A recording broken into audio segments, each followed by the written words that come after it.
What's up, guys? Welcome to Daily Dose of Reddit. This is your host, Zach, and today's subreddit is r/EntitledParents. This story's called Karen Thinks Her Brat Can Play in Our Garden. My dog gets hurt and the police is called. Here's the cast. Karen. Her brat. My mom.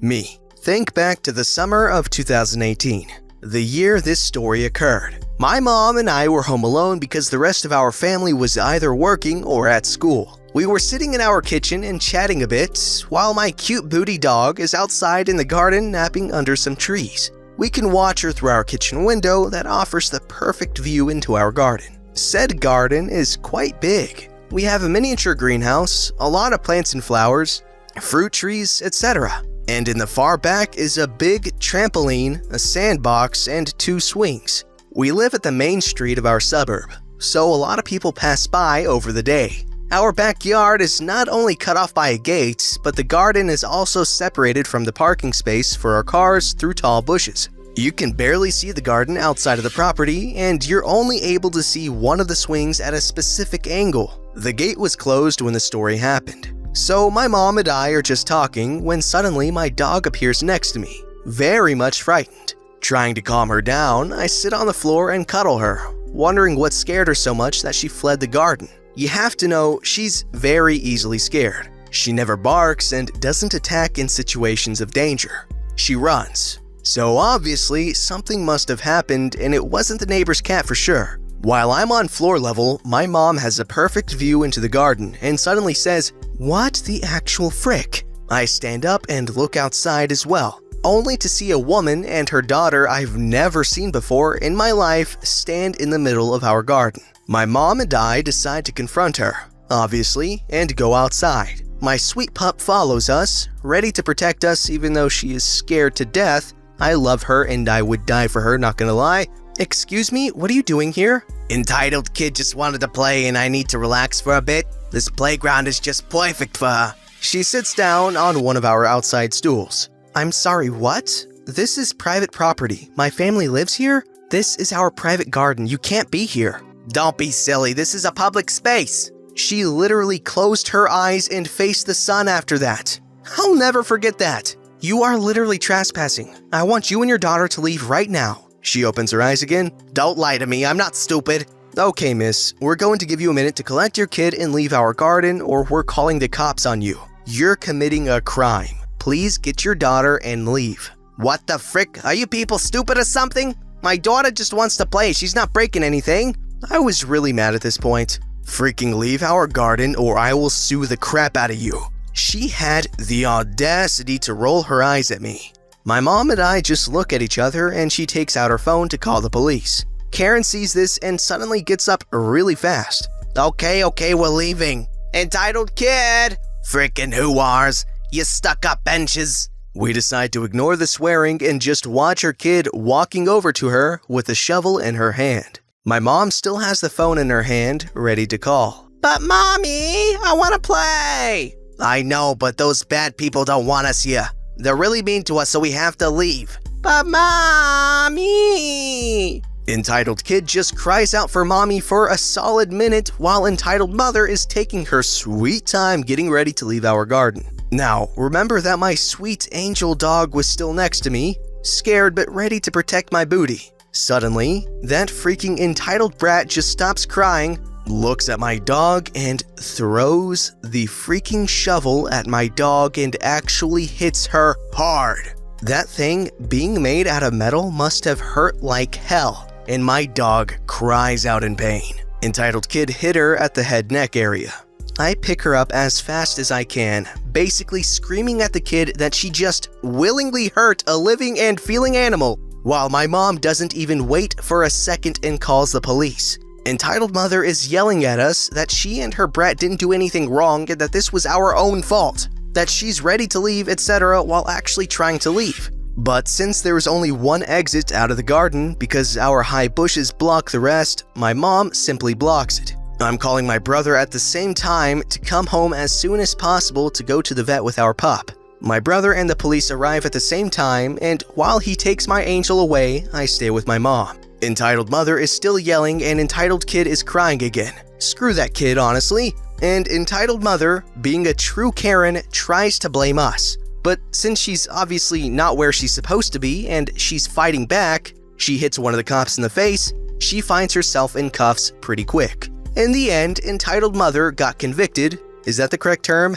Oh no, my butt fell off! For trespassing and assault on an officer. But because it was her little dookie that attacked my dog, they got away with that. I don't know the medical terms, but my dog's neck was hurt and she was on medication for some time. But the worst thing is that she is now scared of little brunette girls because that brat looked like that. And she avoids the garden if someone is playing with the shovels. To this day, I still ask myself how the heck a person can even think that our garden is a public playground. You can barely see it from outside the property. So yeah, shout out to the entitled mother and entitled kid that hurt my dog and gave her a fear for life. Genuinely, go screw yourself. Okay, I'm confused as to why the kid threw the shovel at the dog. That is horrible. That is so sad. That is one of the... Oh my god. That is horrible. Like, what the heck? The puppy didn't do anything, man. This story's called My Adventures with a Wholly Entitled Mother. At the beginning of his senior year in high school, my youngest son brought home a stray kid. He quietly took me aside and asked if this boy could stay at our house. He said that the poor kid was scared of his parents and needed somewhere to stay while he tried to graduate from high school. This was a bit different than bringing home a stray kitten. I, of course, started asking questions. The first of which was, what was the kid's name? I recognized the last name though, and was hoping in the depths of my soul that his mother wasn't who I thought it was, because this gal was bonkers. A vicious pounding on the front door just a few minutes later confirmed my fears. There was the bonkers lady on my porch. With her were two cops. She immediately started screeching that I had kidnapped her son. To this day, I have been unable to find out how she knew her poor son was at my house. The boys hadn't told anyone they were coming for fear of this happening, and this was way before cell phones were common. I stepped outside and stood with my arms crossed, waiting for her to stop screaming. While waiting, I looked over to the two cops that were with her. I could see right away that one of them was going to be a problem because of the way he was frowning. The other one just looked embarrassed. Then she stopped screaming to take a breath and I started asking, "How old is your son?" She looked at me and screamed that it was none of my business. I told her that it was my business as well as the police's business because no one could move forward until this information was brought forth. The cop that looked like he would be a problem started frowning harder at me. I asked him if I was right and he said that, and I kid you not, God is above all worldly laws. Oh boy, this was gonna suck. You see, this woman was freaky crazy about the Pentecostal church. You know, the kind where dancing around with snakes and falling to the floor while jabbering is not only expected, but encouraged. I now had two such folks on my porch in the form of a cop and an entitled mother. This was gonna be one ridiculous hassle. I really hated hassles, especially stupid ones. I stuck my head in the door of my house and asked the kid how old he was. When he told me he was 17, his mother once again started screaming.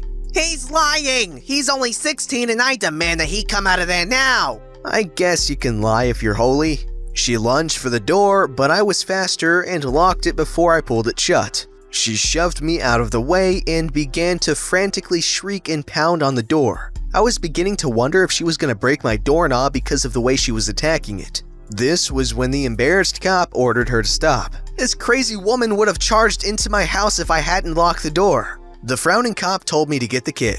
I told him that 17 was a legal age in this state for situations like this, and he didn't have to come out for anyone. I knew this because I had grown up in a troubled home and I had left at 17.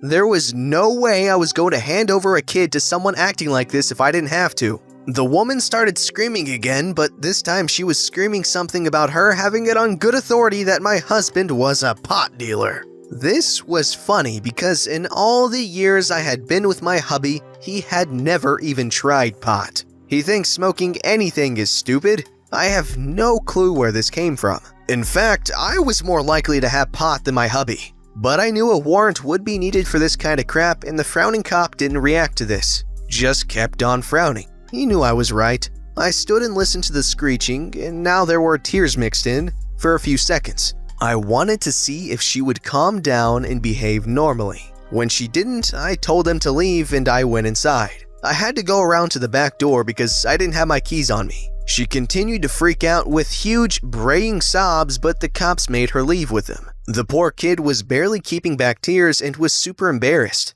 He told me how she would make him pray out loud for hours, how she refused to let anyone but church kids be his friends, how she would come into his room and tear it all up looking for drugs, and every night she would say grace for so long the food got cold. He said she would go into fits of rage if she found anything she deemed of the devil in his possession. And this was pretty much everything. He said he hated her church and hated the weirdos there and just plain couldn't take it anymore. When I asked if his father condoned this, he told me his dad never ever said anything out loud unless it was in the form of prayer. We took the kid in.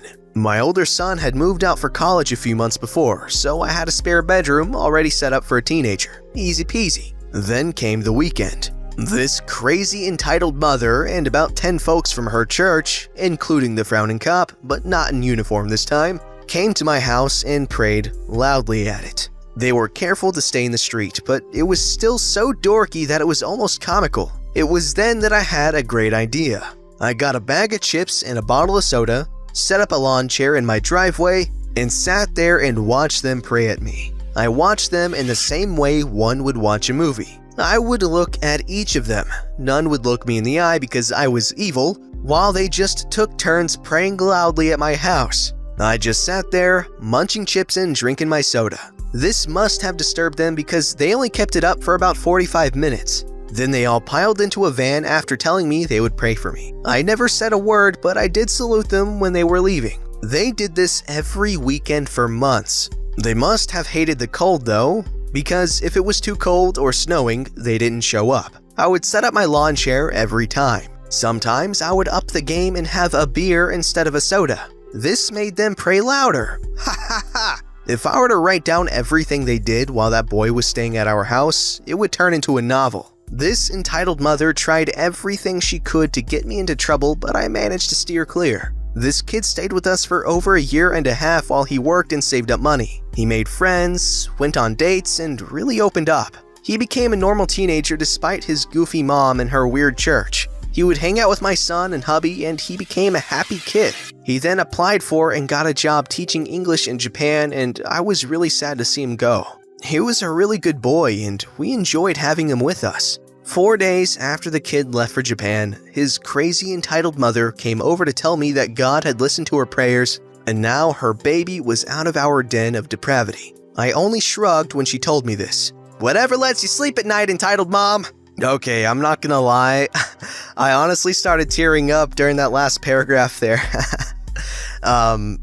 Because it's a good story. That's very wholesome, and you gotta really appreciate that family for taking the kid in. This story's called Halloween Entitled Mother Sees My Porch Light Off, Doesn't Give a Crap, Proceeds to Ring My Doorbell Over and Over, Then Has a Cow When I Don't Have Candy. I am a migraine sufferer, and they pop up at the worst possible times. One Halloween a few years ago, I had a terrible one and had to ditch the idea of answering the door for trick-or-treaters. Since I was so sensitive to light and noise, I turned off our porch light, other house lights, and went to bed.